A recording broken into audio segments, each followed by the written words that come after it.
अस्सलाम वालेकुम दोस्तों, स्टार्ट करते हैं चैप्टर 16 के पार्ट 2 के साथ, जिसमें हम पहले थायरॉइड ग्लैंड पढ़ेंगे। थायरॉइड ग्लैंड जो है नेक में एंटीरियरली प्रेजेंट है और इसके 2 लोब्स हैं। 2 लोब्स जो हैं वो एक-दूसरे के साथ कनेक्टेड होते हैं थ्रू इस्थमस। इसके जो मेन हार्मोन्स हैं वो हैं T3, T4 and calcitonin. T3 is triiodothyronine, T4 is tetraiodothyronine या थायरोक्सिन और कैल्सिटोनिन। जो कैल्सिटोनिन है वो पैराफॉलिकुलर सेल से रिलीज़ होता है और जो T3, T4 हैं वो फॉलिकुलर सेल से सीक्रेट होते हैं, ठीक है? जो थायरॉइड ग्लैंड का पैरेन्काइमा होता है, वो ऐसे होता है कि पहले तो ये कि थायरॉइड ग्लैंड के ऊपर एक थिन कैप्सूल होता है डेंस इर्रेगुलर कनेक्टिव टिश्यू का, और जो कि सेप्टा देता है और ग्लैंड को लोब्यूल्स में डिवाइड करता है, और इन्हीं सेप्टा में ब्लड वेसल्स और लिम्फेटिक्स और नर्व फाइबर्स आती हैं। उसके अलावा पैरेन्काइमा में फॉलिकल्स होते हैं, थायरॉइड फॉलिकल्स, और इन फॉलिकल्स में हमारे पास प्रेज़ेंट होता है एक मतलब ये कैविटी होती है और इसके बीच में जो प्रेज़ेंट होता है ग्लू लाइक मटेरियल होता है जिसको हम कोलॉइड बोलते हैं, ठीक है? अच्छा, फिर जो फॉलिकुलर सेल्स हैं ये हमारे पास सिक्रीटरी और एब्ज़ॉर्प्टिव दोनों की तरह है। सिक्रीटरी तो ऐसे क्योंकि इसमें गोल्गी अपरेटस वेल डेवलप्ड होता है और अबंडेंट आर होते हैं। तो ये जो है होता है ये मतलब, और इसमें माइटोकॉन्ड्रिया भी बहुत सारे होते हैं, इस वजह से ये सिक्रीटरी सेल्स को रिज़ेम्बल करते हैं। और एब्ज़ॉर्प्टिव को ऐसे क्योंकि इनके जो होते हैं माइक्रोविलाई प्रेज़ेंट होते हैं इनकी सरफेसेस पे, और एपिकल सरफेसेस जो होती है नेबरिंग की सेल के साथ जंक्शनल कॉम्प्लेक्सेस के थ्रू जुड़ी होती हैं, ठीक है? तो इस वजह से ये एब्ज़ॉर्प्टिव सेल्स की तरह भी रिज़ेम्बल करते हैं, ठीक है? अच्छा, इसके अलावा ये कि जो पैराफॉलिकुलर सेल्स का जो हार्मोन है कैल्सिटोनिन, उसका क्या काम है? वो करता है कि प्लाज़्मा के कैल्शियम लेवल को लो रखता है। कैसे लो रखेगा? कि वो बोन की रिसॉर्प्शन को रोकेगा, और जो पैराथायरॉइड हार्मोन है उसके एंटागोनिस्ट एक्ट करेगा, ठीक है? तो ऐसे प्लाज़्मा का कैल्शियम लेवल जो होता है वो मेंटेन रहता है। जो फॉलिकुलर सेल्स हैं उनमें हमारे पास प्रोडक्शन होती है T3, T4 की। कैसी होती है? ऐसा होता है कि सबसे पहले हमारे पास अपटेक ऑफ आयोडाइड होता है। अपटेक ऑफ आयोडाइड होता है थ्रू आयोडाइड पंप्स यहाँ पे। तो आयोडाइड पंप्स में जब वो अपटेक होता है आयोडीन का, तो क्या होता है कि हमारे पास फॉलिकुलर सेल्स में एक प्रोटीन प्रेज़ेंट होता है, ग्लाइकोप्रोटीन, जो कि जिसको हम कहते हैं थायरोग्लोबुलिन। अभी जो आयोडाइड अंदर आ गया ना, तो उसकी पहले ऑक्सीडेशन होती है, आयोडाइड से आयोडीन बनेगा थ्रू एन एंजाइम थायरॉइड पेरोक्सीडेज़, ठीक? अब ये जो आयो वो हो गया ना, मतलब आयोडीन बन गया, तो अब ये क्या होगा कि जो थायरोग्लोबुलिन था ना, ये एक ग्लाइकोप्रोटीन है, तो इसका एक वो है हमारे पास अमाइनो एसिड टायरोसिन ना, तो वो क्या होगा कि अब वो आयोडीन इसके साथ लगेगा टायरोसिन के साथ, तो इसको हम कहते हैं iodination of tyrosine residue of thyroglobulin molecule, ठीक है? तो फिर इसके रिज़ल्ट में आयोडीनेशन के रिज़ल्ट में हमारे पास मोनो आयोडीन टायरोसिन भी बनता है और डाई आयोडो टायरोसिन भी बनता है, ठीक? उसके बाद फिर क्या होती है? कपलिंग होती है। कैसे कि मोनो आयोडो टायरोसिन जो होगा वो डाई आयोडो टायरोसिन के साथ जब मिलेगा, तो ये 3 हो जाएँगे, तो ये हमारे पास ट्राईआयोडोथायरोनिन जो हार्मोन है वो बन जाएगा। अगर डाई और डाई की कपलिंग होती है तो हमारे पास टेट्राआयोडोथायरोनिन बनेगा, जिसको हम दूसरा नाम थायरोक्सिन भी देते हैं। और थायरोक्सिन जो होता है वो मोस्ट पॉपुलर, लाइक जो ज़्यादा प्रोडक्शन होती है वो T4 की ही होती है, और जो T3 होता है वो ज़्यादा पोटेंट होता है, और जो पेरिफेरी होती है उसमें T4 की कन्वर्शन इनटू T3 बाद में हो ही जाती है, ठीक है? अच्छा, फिर ये कि जो थायरॉइड के हार्मोन्स हैं T3, T4, वो रेगुलेट होते हैं थ्रू TSH ना, जो थायरॉइड स्टिमुलेटिंग हार्मोन है। जब TSH रिलीज़ होगा तो फिर थायरॉइड ग्लैंड को सिग्नल मिलेगा कि अभी क्या करो, कि अभी उसकी प्रोडक्शन करो अपने हार्मोन की, सही। अच्छा, उसके बाद हमारे पास जो है पैराथायरॉइड ग्लैंड आ गया। जो पैराथायरॉइड ग्लैंड है, ये क्या है कि ये कॉर्ड ऑफ सेल्स पे मुश्तमिल होता है, ठीक? और उन सेल्स कॉर्ड्स के बीच में क्या होती हैं? कैपिलरीज़, फेनेस्ट्रेटेड कैपिलरीज़ होती हैं। अच्छा, अब वो क्या करती हैं कि जब हार्मोन रिलीज़ होगा तो इन्हीं कैपिलरीज़ के थ्रू वो हार्मोन जाएगा। अब ये जो पैरेन्काइमा है ये 2 किस्म के सेल से बना है, एक चीफ सेल्स है और एक ऑक्सीफिल सेल्स है। जो चीफ सेल्स हैं वो हमारे पास प्रिंसिपल सेल्स हैं, और जो कि क्या करते हैं कि हमारे पास पैराथायरॉइड हार्मोन रिलीज़ करते हैं, ठीक? सीक्रेट करते हैं। अब ये पैराथायरॉइड हार्मोन का क्या काम है? वो क्या काम करता है? वो करता है कि ब्लड के कैल्शियम लेवल को राइज़ करता है। कैसे? बोन रिसॉर्प्शन करके, by the activity of osteoclast, या फिर डिक्रीज़ करता है रीनल एक्सक्रीशन ऑफ कैल्शियम की, ठीक है?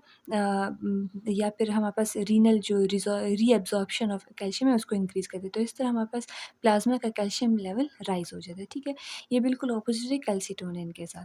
अच्छा, जो ऑक्सीफिल सेल्स हैं, वो हमारे पास अपीयर होते हैं एट प्यूबर्टी, ठीक है? और इनका जो नाम है ऑक्सी ना, ये ग्रीक वर्ड्स ऑक्सी से निकला है जिसका मतलब है एसिडिक, तो ये एसिडोफिल सेल्स हैं, मतलब ये जो होते हैं ना एसिडिक स्टेन लेते होते हैं, ठीक है? क्योंकि इसमें मोस्टली माइटोकॉन्ड्रिया वगैरह होता है और इसका जो है इसका एज़ सच कोई रोल अभी तक मालूम नहीं हुआ है, ठीक है? और ये कि जो स्ट्रोमा होता है ऑफ द पैराथायरॉइड ग्लैंड उसमें मोस्टली एडिपोसाइट्स होते हैं और जैसे ये एल्डरली होते हैं उसमें 60 टू 70% जो मास होता है पैराथायरॉइड का वो एडिपोसाइट से ही बना होता है।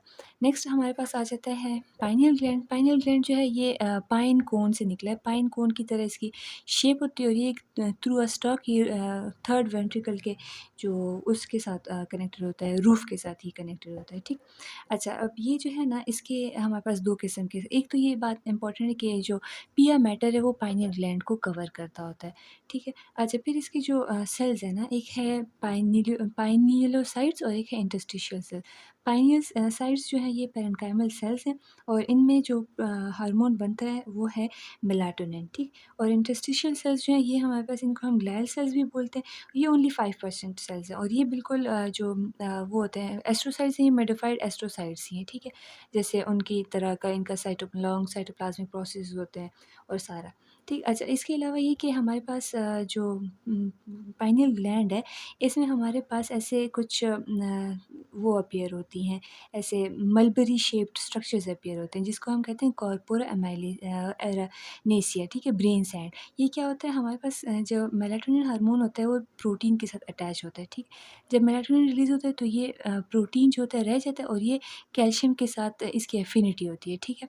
तो ये हमारे पास कुछ कैल्शियम डिपॉज़िट्स बनाते हैं कैल्शियम फ़ॉस्फ़ेट और कैल्शियम कार्बोनेट के, ठीक है? तो ये हमारे पास वहाँ पे मलबरी शेप और एज के साथ-साथ इनकी कंसंट्रेशन ज़्यादा होती है और ये कि मेलाटोनिन जो है ये क्या करता है ये डे नाइट साइकिल को मेंटेन करता है कि हमारे पास विज़ुअल इम्पल्स जैसे अगर लाइट होती है ना, तो हमारे पास इसमें मतलब नहीं पहले जब डार्क होती है ना क्योंकि मेलाटोनिन रिलीज़ होता है डार्कनेस में। हमारे पास जब डार्क होती है तो मतलब स्टिमुलेशन होती है हमारे पास विज़ुअल इम्पल्सेस जाती हैं इंफीरियर सेंसरी ऑप्टिक ट्रैक्ट पे फिर सुप्राकियास्मेटिक न्यूक्लियस से वहाँ जाती हैं टे ट्राई वो टेगमेंटल रेटिकुलर न्यूक्लियाई पे, वहाँ से फिर लेटरल हॉर्न जो ग्रे मैटर का लेटरल हॉर्न होता है ना, थोरैसिक सेगमेंट में वहाँ जाती है, वहाँ पे सुपीरियर सर्वाइकल गैंग्लियन होते हैं, वहाँ से उन गैंग्लियन से फिर post ganglionic nerve fibre spinal gland में जाते हैं, ठीक है? और फिर हमारे पास यही वो होती है क्या कहते हैं उसको मेलाटोनिन की सिक्रेशन होती है।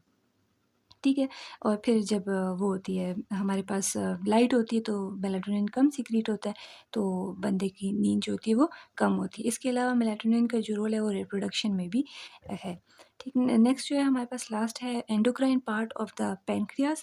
तो पैनक्रियाज़ का हमें पता है कि एक्सोक्राइन पार्ट भी एंडोक्राइन जो इसका एंडोक्राइन पार्ट है वो मुश्तमिल है आइलेट्स ऑफ लैंगरहैंस को से जिनको हम पैनक्रियाटिक आइलेट्स भी बोलते हैं।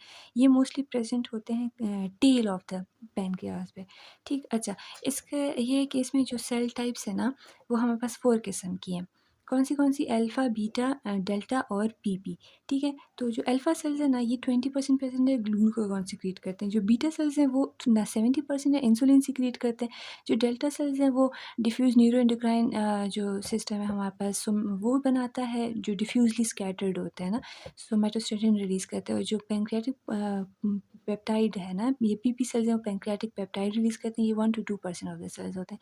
अल्फ़ा सेल्स होते हैं ऐसे पेरिफेरी में प्रेज़ेंट होते हैं, बीटा सेल ऐसे सेंट्रल में जो पीपी सेल्स होते हैं ये मोस्टली टेल पे होते हैं if I am not wrong एक मिनट चेक कर लेते हैं। हाँ, नहीं सॉरी ये हेड पे प्रेज़ेंट होते हैं मोस्टली। अच्छा फिर बीटा सेल्स जो है ना ये हम ऐसे याद कर सकते हैं कि बीटा इज़ मोर, ठीक है? तो बीटा सेल्स भी मोर हैं और इसके आई से या इससे हम याद कर सकते हैं कि ये इंसुलिन सीक्रेट करते हैं, ठीक है?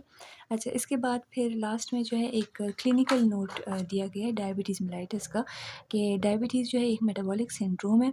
इसकी 2 टाइप्स होती हैं टाइप 1 एंड टाइप 2 वैसे ही डायबिटीज़ की जो मेन वो है क्लिनिकल सिम्पटम्स हैं वो ये है कि इसमें पोलीयूरिया होता है, इंक्रीज़्ड फ्रीक्वेंसी ऑफ यूरिनेशन, पोलीडिप्सिया, ज़्यादा प्यास लगती है, एक्सेसिव थर्स्ट और पोलीफेजिया मतलब एक्सेसिव हंगर होता है, ठीक?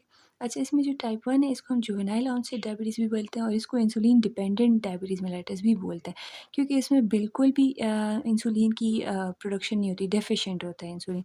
इसमें क्या होता है बीटा सेल्स की ऑटोइम्यून डिस्ट्रक्शन हुई होती है, ठीक? इसकी ट्रीटमेंट है कि इंसुलिन के इंजेक्शंस लगाए जाएँ। जबकि टाइप 2 है वो non insulin dependent diabetes mellitus adult onset है 40 इयर्स के बाद मोस्टली होता है और ये क्या है कि इसमें या तो जब हमारे पास हाइपरग्लाइसेमिक स्टेट होती है तो उसकी रिस्पॉन्स में वो जो हार्मोन है हमारे पास इंसुलिन वो इतना रिलीज़ नहीं होता, या ऐसा होता है कि इंसुलिन रिलीज़ होता है लेकिन वो इतना इफ़ेक्टिव नहीं होता, तो इसको इंसुलिन रेजिस्टेंस बोलते हैं। इस कंडीशन की फिर जो ट्रीटमेंट है वो ओरल एंटी डायबिटिक ड्रग्स हैं, जो कि फिर हमारे पास इंसुलिन रेजिस्टेंस को कम करती हैं और क्या कहते हैं इसकी रिस्पॉन्स को लाइक वो करती है, सेंसिटिव करती है। सही, तो चैप्टर ख़त्म हो गया।